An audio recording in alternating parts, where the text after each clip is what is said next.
Então vamos lá, meus irmãos, continuando aqui nossa gravação, nosso último dia, ou melhor, quarto dia de Religiões Comparadas 1 e 2, último bloco, tá bom? Nossas aulas são gravadas. Então, vamos agora fazer um apontamento sobre várias doutrinas, né?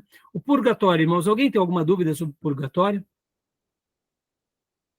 Foi Vocês sabem? abolido também, né? Hum? Foi abolido já também, por eles. Então, mas ainda, em muitos casos, a gente vê que eles abolem algo, Júnior, né, por exemplo, mas a prática continua, né? É, Por exemplo, as orações pelos mortos continuam, sim, o certo sacrifício pelos mortos continua. Então, sim. perceba que quando eles veem É a que algo tradição, que né? eles fazem está tendo uma voz muito grande contra eles, eles tentam fazer uma meia-culpa, entendeu? É. Então, olha lá, a ideia do purgatório tem suas raízes no budismo e em outros sistemas religiosos da antiguidade.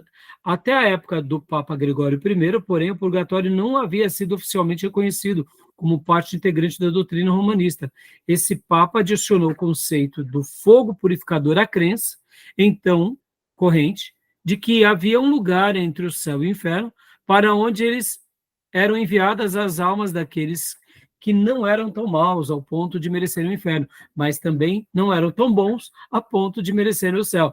Assim surgiu a crença de que o fogo do purgatório tem poder de purificar a alma de todas suas escórias, até fazê-la apta a se encontrar com Deus. Oh, coisa. Oh, É, oh, Jesus ficava no bonzinho. empate, né? É, entendeu? Nem ganhava, nem perdia, ficava ali no Aí, ó. empate. Então, então quer dizer que aquele lá que morreu no pecado, puxa vida. Então tem esperança para ele? Tem. E aí? Né? Essa aberração. Uma aberração, né? Ó, biblicamente, quem é o purgatório, irmãos? Ou o que é o purgatório, biblicamente?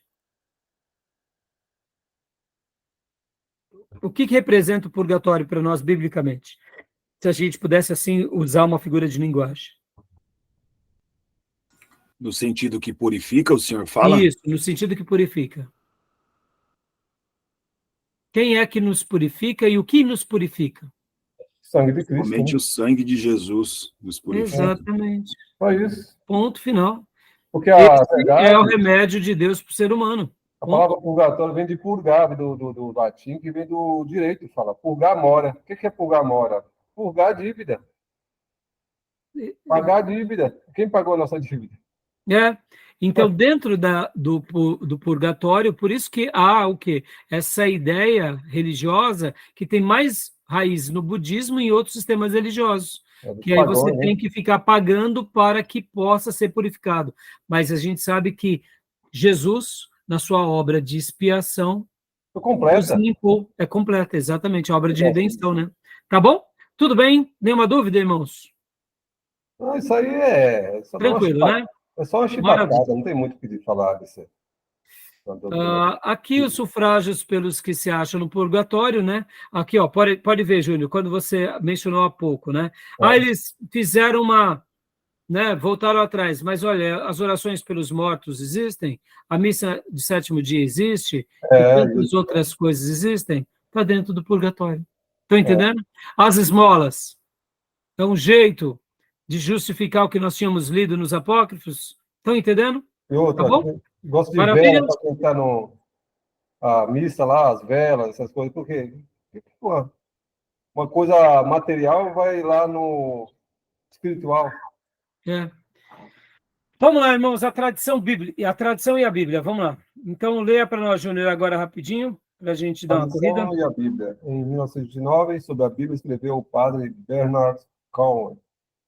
A Bíblia não é a única fonte de fé, como Lutero ensinou no século XVI, porque sem interpretação de um apostolado divino e infalível, separado da Bíblia, jamais podemos saber com certeza quais são os livros que constituem as escrituras inspiradas, ou se as cópias que hoje possuímos concordam com os originais. A Bíblia em si mesma não é mais do que letra morta, esperando por um intérprete divino. Ela não está arranjada de forma sistemática. é obscura e de difícil entendimento, como São Pedro diz em certas passagens das cartas de Paulo. Como ela está aberta à falsa interpretação. Além disso, certo número de verdades reveladas tem chegado a nós somente por meio da tradição divina. Aqui, pontuo mais uma vez, o credo romanista, ortodoxo, está na tradição e não Na Bíblia. na Bíblia, tá bom? Esse é o calcanhar de Aquiles, que daqui se deriva toda heresia. Se a tradição não era, num primeiro momento, essa base, ela se torna, ao longo da caminhada, paulatinamente. As heresias foram entrando, eles aceitaram, acomodaram, e aí a tradição ratificou. Tá bom? Tudo bem? Sim. Tudo bem até aí, meus irmãos? Sim. Acho que não precisa gastar muito tempo sobre essa questão, né? Olha aqui, ó, quando eu falei há pouco, né? Tradição, traição ao evangelho. Lê para nós aqui, Júnior. A tradição da Igreja Romana é, sem dúvida alguma, um outro evangelho, Gálatas 1:8, antítese do evangelho do Senhor Jesus Cristo. Ela não tinha lugar na igreja primitiva. O evangelho só contém todo o conselho de Deus, Atos 20:27, dispensando, portanto, a tradição vaticana. Paulo, o maior escritor e doutrinador do Novo Testamento, cujo ministério está fundamentado no evangelho, falou sobre a suficiência deste quando escreveu. Aspa.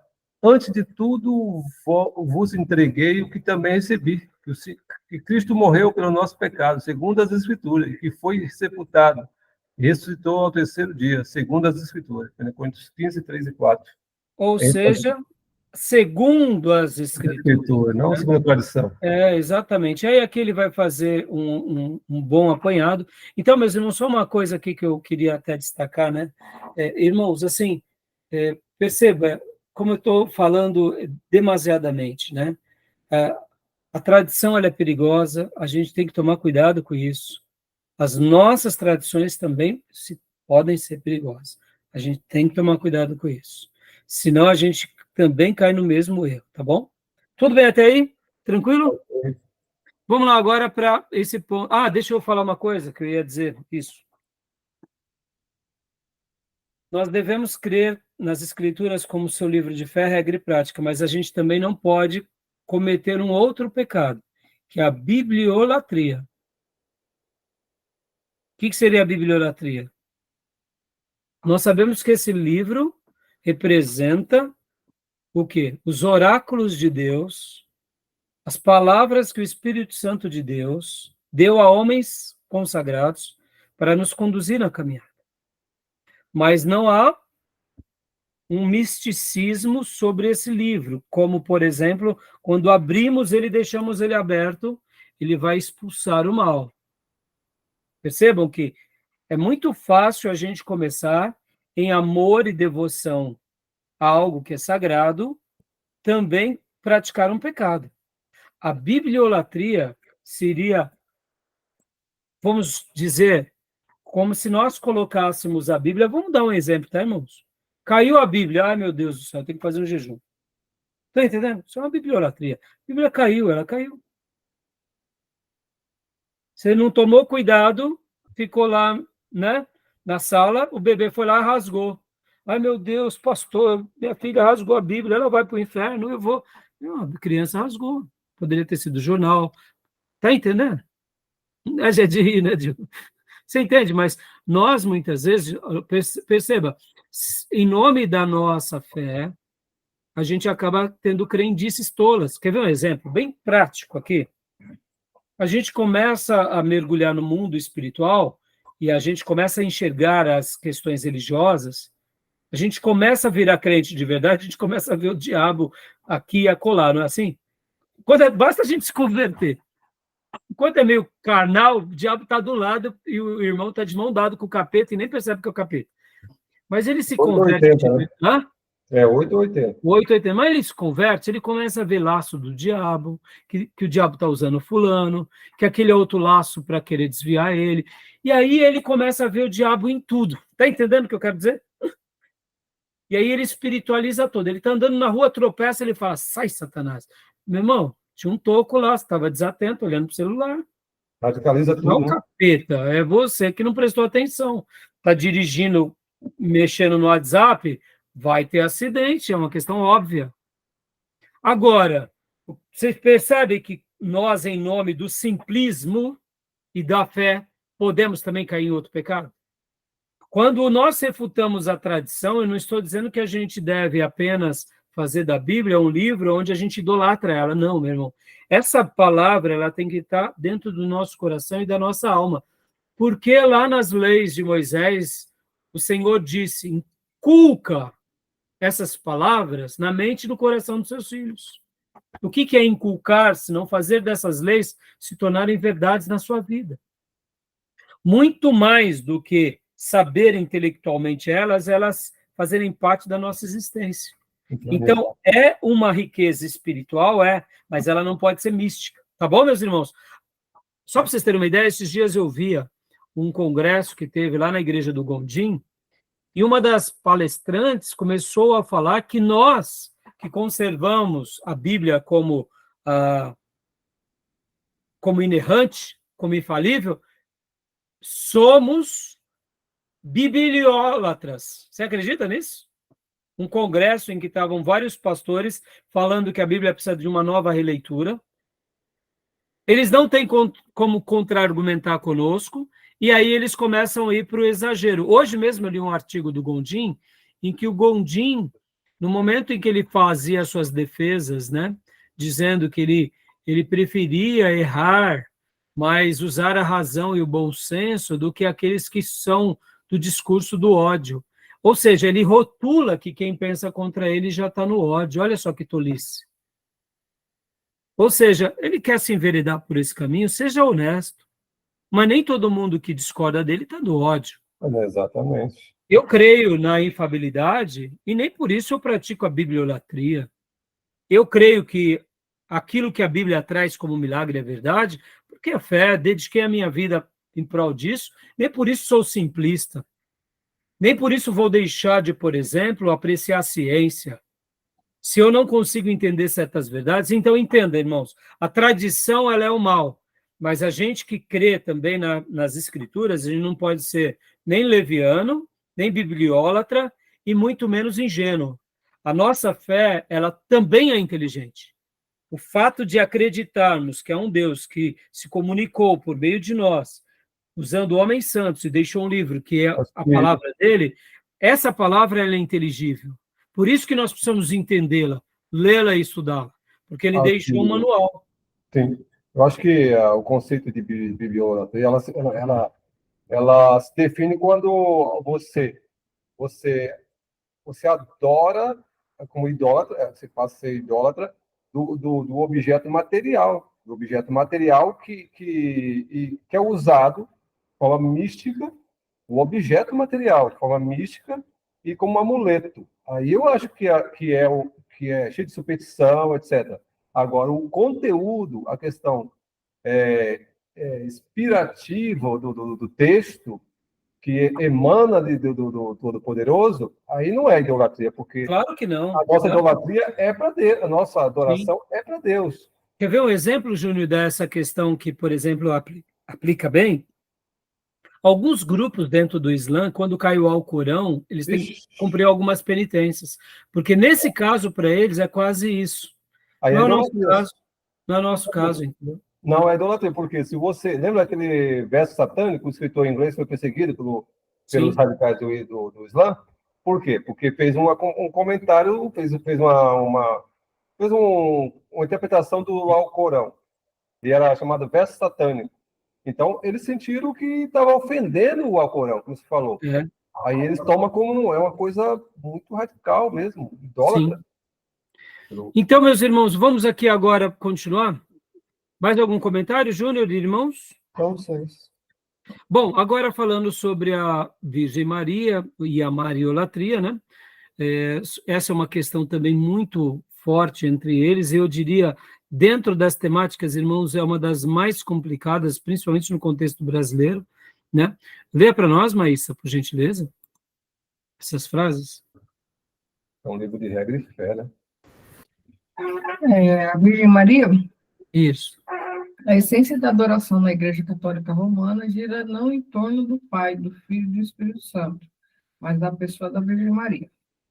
No decorrer dos séculos, as mais diferentes e absurdas crendices têm sido criadas em torno da humilde Mãe do Salvador. Você percebe, irmãos, que a figura trina, do Deus trino, perde o brilho e ela ganha um brilho sobre-humano. Agora, olha que interessante, irmãos. O que seria Aparecida, o que seria Fátima e o que seria Guadalupe? Seriam aparições de Maria por meio dessas personagens em cada cultura, em cada povo. Porque, segundo o catolicismo e o romanismo, Aparecida ela é a padroeira do Brasil, porque é uma aparição de Maria por forma de Aparecida. Fátima, em Portugal, ela é uma aparição de Maria em nome de Fátima. Guadalupe, no México, é uma aparição de Maria. Então, o que nos remete a essas ideias? Assim como em todas as religiões do mundo, desde os cananeus, tínhamos Baal como deus da prosperidade, a Será como a deusa da fertilidade, nós vamos ter em cada cultura deus masculino e um deus feminino. E podem ver que não é diferente o que se torna o catolicismo por parte da tradição, agora exaltando Maria. Lembrando mais uma vez, Maria, ela foi, vamos dizer assim, começada a ser,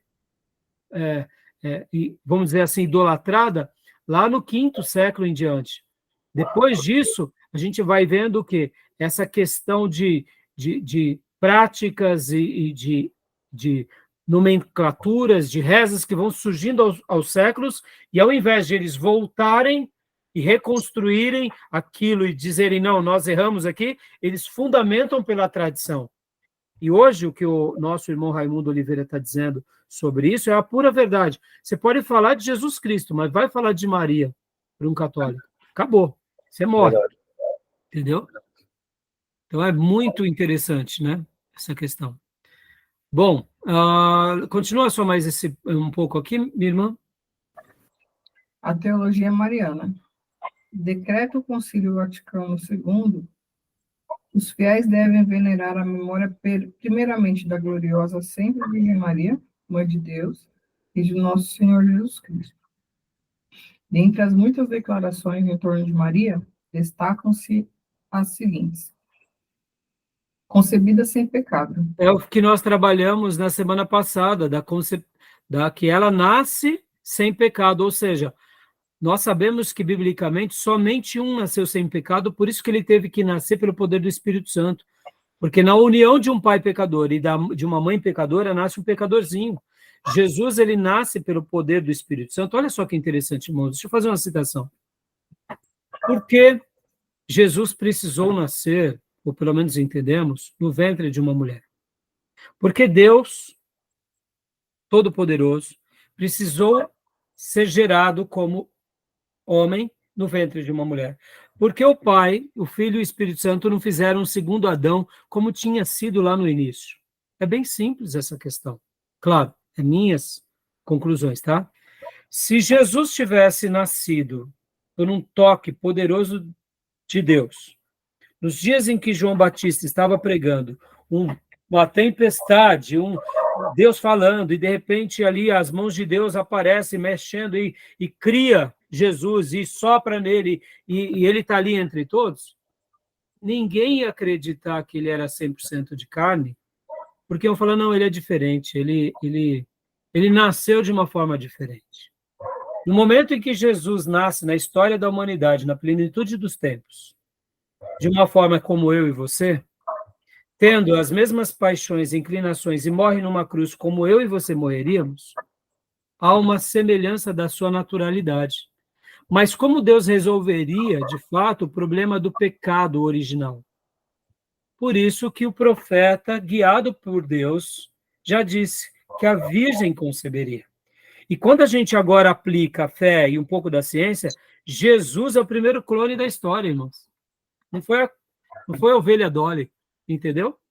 Jesus é o primeiro clone da história. Concorda?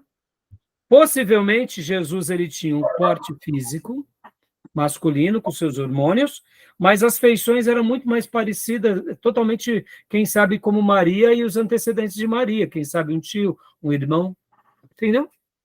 Porque não tinha nada de José. José é o pai para cumprir a palavra da tribo, mas ele não tem participação nenhuma, ela era virgem. Então perceba que quando agora a Igreja Católica firma, como nós lemos, por isso que eu gostei demais da aula passada, modéstia à parte, irmãos. A aula passada, quando a gente veio trabalhando na história de 2000 anos, foi muito legal, porque a gente viu que uma heresia, ela não é do dia para a noite, ela precisa de tempo para ela ajustar, para ela adensar, para ela consolidar e para ela se enveredar para um caminho do erro. Não é da noite para o dia. Essa ideia que hoje estão reinterpretando a Bíblia não começou agora. Começou lá atrás, na teologia liberal. Não tem nada de novo, irmãos. Nada de novo. Entendeu? Só que agora, em nome de um evangelho protestante, mais pragmático, estão sendo inclusivos, por motivos que a gente sabe lá, Deus o quê? Aí as pessoas vão pagar diante de Deus. Eu só lamento de ver pessoas que no passado eram pregadores, inclusive o texto que o Gondim, inclusive, pode procurar, na data de hoje, uma publicação da página do Face ou do Instagram do Ricardo Gondim. Ele fala, muitos me questionam por os meus escritos do passado, ou coisa do tipo, algumas palavras assim. Ele sabe que no passado ele foi outro, e ele escolheu mudar. Corrompeu. Simples assim. É lamentável, irmãos. Só para vocês terem uma ideia, um dia lá no Pregão nós fizemos um evangelismo, eu pedi o auditório da Bolsa para fazer o evangelismo, eles não me concederam, aí eu fui para a missionária Durvalina do Betel Brasileiro, ela nos liberou o auditório, e quem foi pregar para nós, eu consegui que o Gondim fosse pregar, foi maravilhoso, irmãos, uma pregação bíblica, eu talvez deva ter até essa fita até hoje. Era outro homem, com outros textos.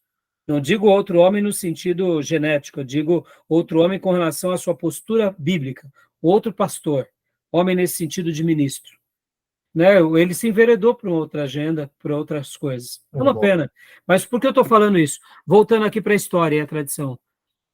Quando a gente fala que Maria ela não teve pecado, nós estamos colocando ela como Jesus na história. Verdade. Por isso que ela se torna também corredentora com Jesus. Estão entendendo?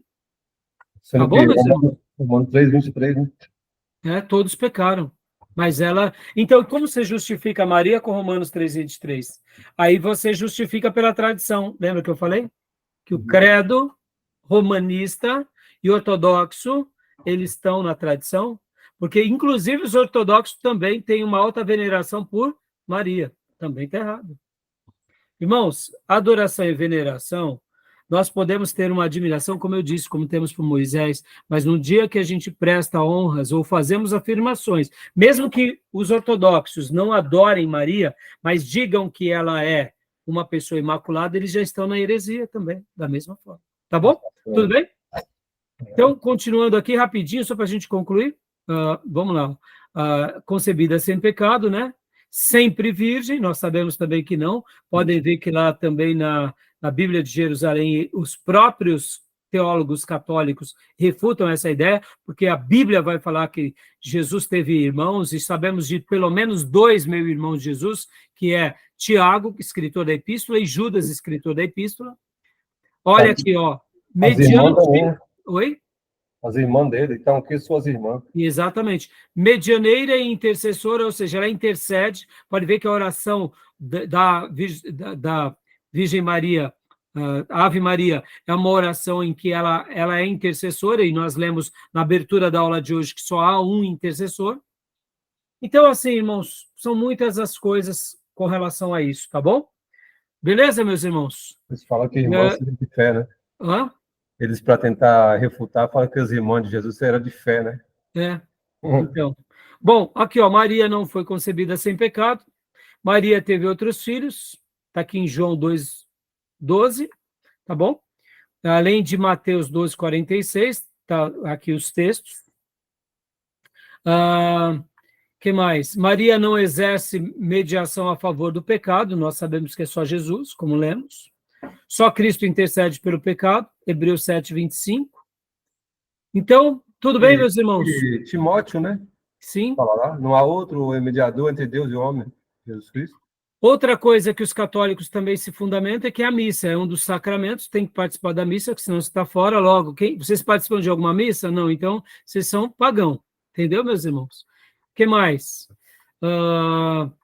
A questão da transubstanciação, já trabalhamos na aula passada, os livros apócrifos já trabalhamos há pouco no módulo anterior. O que mais?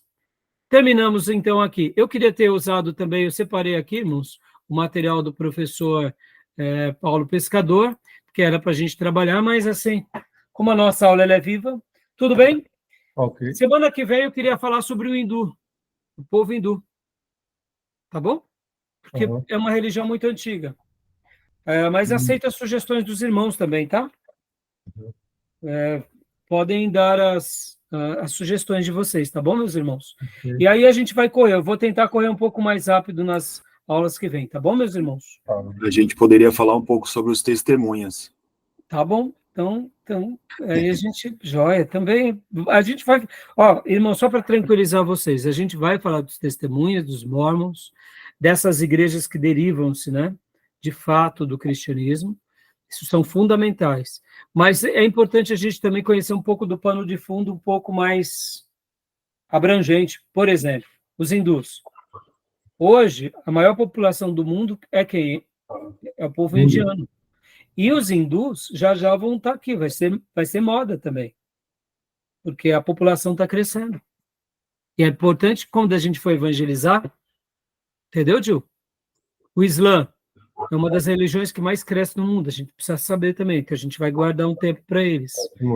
Né? O Espiritismo, a mesma coisa, porque o Espiritismo está entre nós, no sentido de contexto social, mas, ao mesmo tempo, é uma coisa que a gente precisa conhecer mais para poder falar e compreender a mente deles. E nas religiões orientais, por exemplo, né, dos budistas, dos próprios hinduístas, quando a gente for trabalhar sobre o espiritismo, a gente vai ver que há uma semelhança também. Então, firme nas leituras, tá bom, meus irmãos? Firme nas leituras, tá bom? O livro aí do Raimundo Oliveira? Não, do rapaz aí que fez para você? Tem como conseguir? É só pedir para ele. Hoje ele teve um problema, ele falou para mim que ele ia entrar mais tarde, né? E acabou não entrando. O Tomé, né? Olha aí, ó. É só falar com ele no particular. Ele imprimiu para mim e me presenteou domingo. Eu falei, ô, Tomé, ficou muito legal. Irmãos, o livro em Kindle, digital, ele é muito bom, mas assim, o físico é incomparável, né? Ver quanto que fica aí. Inclusive, Júnior, deixa eu te dar uma dica, você tem um Kindle, né? Se você participa do Amazon Prime, eu tenho o Amazon Prime, eles disponibilizam vários livros também, viu? Sim, a Mariana tem. E mais barato. Né? Então é bom. Eles também têm uma parte lá do Kindle que seriam Kindles ilimitados. Você paga coisa de 20, 30 reais, você tem acesso a todos os livros, irmãos. Sim, a minha filha faz isso. É, muito bom, muito bom. Que aí você pode ler. Só que assim, irmãos, porque eu gosto do livro, porque eu gosto de anotar, irmãos. Eu gosto do livro, filho. Eu gosto do livro, entendeu? Para mim, as aulas aqui estão excelentes, porque agora eu estou usando mais material, né? Gosto do livro físico. O livro físico é diferente. Olha aqui, ó. O livro das religiões que o Zé indicou, que é para você anota, também. É muito bom, entendeu? Tá bom? Beleza, meus irmãos. Eu estou muito feliz aqui dando essa aula para vocês, estou muito contente. Eu acho assim que esse material aqui não é só de seitas heresias, religiões comparadas, como está na nossa grade, mas é de guerra espiritual, né? Conhecer isso é guerra espiritual. Exato. Gil, hoje eu estava estudando sobre os hindus, né? Ela nasce por volta do ano 1500 a.C. Não, é antigo. Os hindus é antigo pra caramba. Entendeu? Pense nisso. Uma religião que já vem, há 3.500 anos e que está viva até hoje. Olha a complexidade. Olha o quanto o inimigo está cegando essas milhares de multidões. E quando você vê hoje a Índia, né? Com aquelas castas. Só dando uma pincelada aqui, irmãos. O que seria o sistema de castas? Seria, você nasceu pobre, Gil? Você nasceu da casta pobre, acabou. A Maísa nasceu da casta rica, ela é da casta rica, acabou. Ou seja, você não pode. acaba se conformando naquilo, por isso que eles vivem na miséria e são, assim, entre aspas, resolvidos. Uma loucura isso. E eles se conservam dentro desse princípio de castas, que são pelo menos 3 níveis, ou seja, os pobres miseráveis, os trabalhadores e a casta mais nobre de sacerdotes e de elite política e religiosa. E em cima disso, eles vão vivendo a vida deles. Quem é que pode libertá-los dessa cegueira? Só o Evangelho. Porque eles acreditam que se eu nasci naquela casta, só na próxima reencarnação que eu posso sair dessa daqui, se eu fiz tudo direitinho, para aquela. Se não virar um bicho, ou quem sabe um animal sagrado, como a vaca. Percebam, irmãos? É um país que tem tanta pobreza, mas tem tanto rebanho, e eles não consomem. São vegetarianos. Não, Deus. São vegetarianos. Eles não comem, mas vendem para os outros, exportam. Então, olha só. Então, percebam quanto é esse rapidão. Você sabia, eu estava fazendo uma pesquisa, que no agronegócio, a Índia é o primeiro exportador mundial de bovino. O Brasil, que se aproxima, o segundo é o Brasil, o primeiro é a Índia. Eu não sabia dessa informação. Sim, é a Índia. Então, percebam, irmãos, que interessante. Não come, mas vende. O quanto a gente precisa se preparar para poder evangelizá-los. Agora, olha que dilema, hein? Você chega para o hindu, é comum ele jejuar uma semana, Gil. De abstinência total. E não come, só come vegetal, né? Não, mas não come nada, muitas vezes, né? Durante uma semana, talvez só bebe poucos líquidos, e de fato são entregues a essas hostes e a esses credos. Ou seja, a guerra espiritual, não é, irmãos? Igual o Gandhi, né? Quando a gente começa a ver uma certa semelhança na manipulação maligna envolvendo hindus, espíritas, e olha, irmãos, como é difícil. As classes são estagnadas. Se você é da classe dos pobres, você não pode casar com nenhuma outra, só aquela classe. Tem nem chance, não né, Gil? Nasceu lá na classe, lá, aí de repente você fala, não, eu quero aquela princesa, não tem jeito não, tá fora. Os paira, né? Os paira. Interessante, então perceba, irmãos, assim como os Islã, é por isso que a gente vai ter que estudar, mas é claro, como eu disse no primeiro dia de aula, nossa grade aqui é religiões comparada 1 e 2. Na 1 era mais voltada às religiões antigas, na 2 é mais voltada a essa grade que a gente está fazendo. Por isso que eu gastei um tempo trabalhando um pouco nas religiões antigas, dando um pano de fundo histórico, e aí a gente veio para essa. Mas estamos aí, vamos ler. E vamos ler, irmãos, esse assunto vale a pena a gente ler, tá bom? E que Deus nos ajude. Amém. A gente ser realmente apenas cristãos. Amém. Como foram os nossos irmãos de Antioquia da Síria. Tá bom, meus irmãos? Então, Amém, querendo Deus, nos vemos quinta. Bom feriado amanhã. Também, bom Bom feriado. feriado, Deus abençoe. Amém. Com as minhas ovelhinhas, eu vejo vocês amanhã. Tchau, Deus abençoe. Deus abençoe, meus irmãos. Amém. Se puder ficar um minutinho aí que eu queria conversar com a minha irmã rapidinho. Tá, pastor. Deus abençoe. Deus abençoe, Júnior. Tá bom.